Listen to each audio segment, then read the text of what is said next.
Sejarawan LIPI Asfi Warman dan juga Wakil Ketua DPR dari fraksi Partai Gerindra Fadly Zon bersama saya berbicara soal polemik kebangkitan PKI.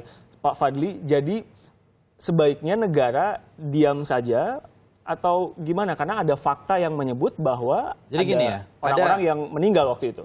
Jadi ada kasus seperti di Eropa itu namanya Nazi. Ya. Nazi ini mengambil satu tindakan yang sangat kejam ya di masa lalu. Kemudian sampai hari ini Nazi itu dilarang. Ya. Bahkan orang memakai logo Nazi di beberapa negara bisa langsung dipidana. Memakai logo saja, pakai pin, pakai kaos, itu langsung dipidana. Nah sekarang komunisme di Indonesia sejak kemerdekaan setidaknya sudah 2 kali berusaha melakukan pemberontakan. Dan memang banyak korban dari kedua belah pihak. Nah kalau berapa-berapanya ya itu bisa dilihat. Yang jelas ada korban dan kemudian ada peralihan kekuasaan. Nah, kalau kita lihat sekarang ini sejak era reformasi sudah ada upaya untuk rekonsiliasi secara alamiah, yaitu yang tadinya mendapatkan satu restriksi dengan misalnya di KTP-nya ada X tapol dan sebagainya itu dihilangkan. Tidak boleh dipilih, sekarang boleh dipilih mau menjadi anggota DPR RI, DPRD provinsi, DPRD kabupaten kota boleh. Kalau konteksnya hari ini? Ya hari ini. Semuanya warga negara ini bersamaan kedudukan di dalam hukum. Jadi sudah terjadi rekonsiliasi. Kecuali masih ada yang didiskriminasi. Misalnya dia tidak boleh A, tidak boleh B. Sekarang sudah boleh. Ada anak PKI yang jadi anggota DPR, ada. Ya. Jadi sudah apalagi yang mau dipersoalkan. Nah kalau ini mau dikembalikan kepada masa lalu, diperitilin satu persatu, ini akan menimbulkan konflik baru. Pak Asfi? Pertama ya istilah bangkitnya PKI itu saya ragukan gitu dan saya melihat itu sesuatu yang mengada-ada gitu karena di berita kita lihat misalnya Pak Kiflan Zen itu mengatakan sudah ada PKI baru dengan 15 juta anggota dengan ketuanya Wahyu Setiaji. Siapa itu orang itu? Nah ini kan sebetulnya cuma imajinasi ini gitu dan saya tidak percaya bisa bangkit lagi. Kenapa? Karena komunis itu di mana-mana sudah bangkrut gitu. Jadi apa? Ini kan persoalannya persoalan hak asasi manusia ini. Orang-orang yang dahulu itu dibuang dan sampai sekarang itu masih menderita gitu.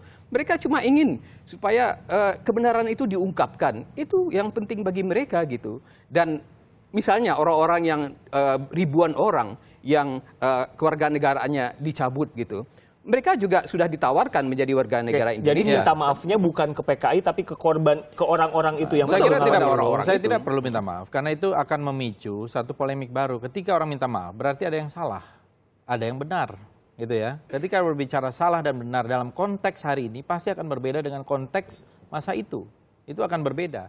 Dan pasti orang-orang pelaku yang ada. Saya ini bukan pelaku, bukan saksi sejarah yang langsung. Saya lahir sudah di tahun 70-an. Jadi bagi generasi saya mungkin tidak mengalami trauma-trauma itu. Tapi kalau mendengar ayah bapak kita, saudara-saudara kita semua itu traumatik terhadap yang namanya komunisme, ya, di mana-mana di berbagai daerah. Jadi kalau saya melihat sekarang ini sudahlah rekonsiliasi itu sudah terjadi secara alamiah. Semua penduduk warga negara bersamaan kedudukannya di dalam hukum dan pemerintahan. Mereka boleh berusaha. Kalau ada yang mereka dulu, saya kira jumlahnya tidak lagi, cuma berapa orang lah yang saya tahu. Waktu itu saya juga ikut menolong yang dari Rusia, stateless bahkan ya, masuk menjadi warga negara sudah tidak ada masalah. Juga waktu itu ya? Iya, ada tapi tidak sampai ribuan yang saya tahu tidak sampai ribuan. Kalau jumlahnya mungkin 100-an lebih waktu itu ada gitu dan mereka tidak bisa kembali. Tapi kemudian mereka juga betul ditawarkan. Nah kalau mereka mau menjadi warga negara Indonesia dengan mudah sekarang ini. Pak Fadly, jadi menurut Anda nggak usah sama sekali minta maaf walaupun itu bukan ke PKI? Iya. Karena walaupun itu konteksnya adalah ke keluarga. Kalau minta maaf tadi, ya, ada yang salah. Menurut saya seperti kasus-kasus yang sudah ada ini, ya sudah. Pemerintah ini memangnya kurang kerjaan apa? Ya, mau ngurusin masa lalu, bergulat dengan masa lalu, ya sudah. Kalau kita sudah, ya sudah, gitu ya. Seperti yang terjadi di Eropa dengan Nazi, ya sudah, selesai. Pak Asfi, Anda setuju? Gitu. Jelas tidak setuju ya karena apa?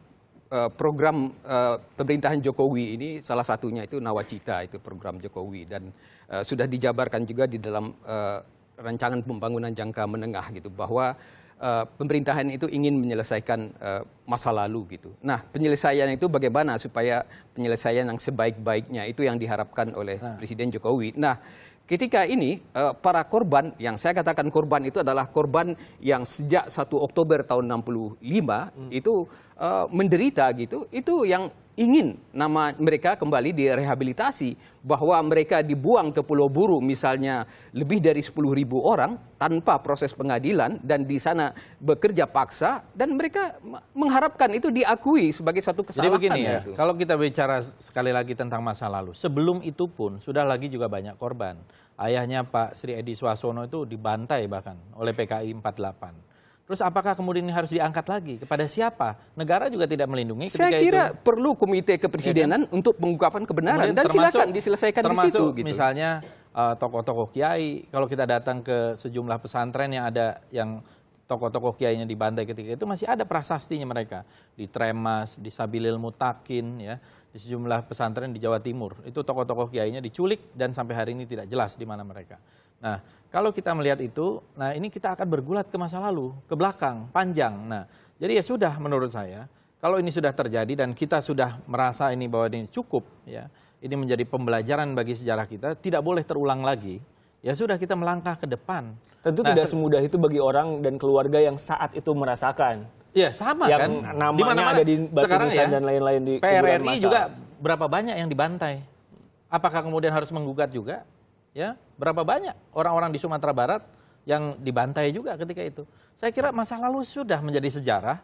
Ya, kalau kita udah upayakan di masa lalu tidak selesai, ya saya kira kita melihat sejarah itu life goes on, ya, artinya hidup itu jalan terus. Dan kalau kita melihat terus ke belakang, saya kira ini akan merepotkan dan akan merepotkan pemerintah sendiri. Pemerintah akan berhadapan seperti sekarang. Kayak sebetulnya apa yang Potensi ditakutkan konflik atau horizontal. potensi-potensi apa yang muncul ketika rekonsiliasi itu memang ada? Rekonsiliasi macam apa? Sekarang itu mereka minta maaf, terus minta kompensasi dalam bentuk uang. Terus negara mengasih kompensasi dalam bentuk uang, gitu ya. Terus minta maaf. Nah, sementara ini angkatan 66, ada orang-orang KAMI, ada orang-orang KAPI, ada orang-orang HMI, ada orang-orang Banser, NU dan sebagainya. Mereka ini gimana? Kayak Pak Asfi, Anda ingin tanggapi? Mereka itu tidak butuh uang gitu ya. Mereka itu Waktu butuh itu nama tuntutannya baik. uang, Pak. Tuntutan class action ya, memang tuntutan ada uang disebutkan itu. uang. 4 presiden dituntut di Iya, pengadilan. itu untuk class action. Iya, Iya. memang harus menyebutkan Minta uang. Satu orang kerugian. minta uang kompensasinya berapa juta? Iya, 10 iya, itu juta. memang untuk class action. Itu kan Ya, iya, sudah berarti selesai kan gitu. uang. Tetapi Kompensasinya minta yang uang. sekarang ini yang penting itu bagi mereka rehabilitasi nama baik mereka itu. Dengan Kesalahan masa sendirinya, lalu itu dengan diakui, dicabutnya ET dan sebagainya dan diterima di masyarakat, banyak yang berprofesi sebagai seniman dan sebagainya, semua sudah diterima baik. Oke, Pak Asfi, gambarkan kepada kami seperti apa perlakuan-perlakuan dan juga yang masih diinginkan oleh... Ya, tidak ada lagi yang diskriminatif. Saya bertanya Pak Asfi. Iya. Pak Asfi? Apa yang tidak diskriminatif kalau sampai sekarang ini, kalau untuk menjadi pejabat eselon 1 pun juga masih ada, masih diperhitungkan proses ini keturunan siapa atau siapa gitu masih. Walaupun saya tahu ada anggota DPR yang lolos misalnya menjadi anggota DPR, tapi di berbagai tempat itu masih berlaku gitu. Lalu yang lainnya itu adalah bahwa masih banyak orang yang menyembunyikan identitasnya sekarang karena trauma, karena ketakutan gitu, karena seperti kita lihat sendiri sekarang ini.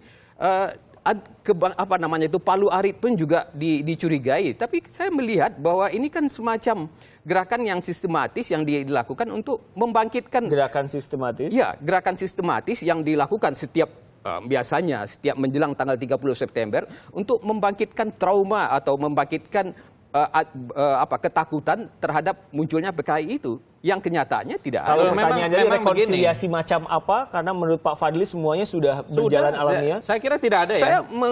berpikir bahwa yang perlu itu rehabilitasi gitu, rehabilitasi Sudah nama baik direhabilitasi. siapa yang direhabilitasi, mana Dengan kepresnya tidak gitu. adanya lagi mereka itu sebagai ekstapol dan sebagainya, sudah dengan sendirinya direhabilitasi. Masih banyak peraturan-peraturan yang diskriminatif itu Misalnya, harus dicabut. MPRS nomor 25 tahun 66 menurut saya sah.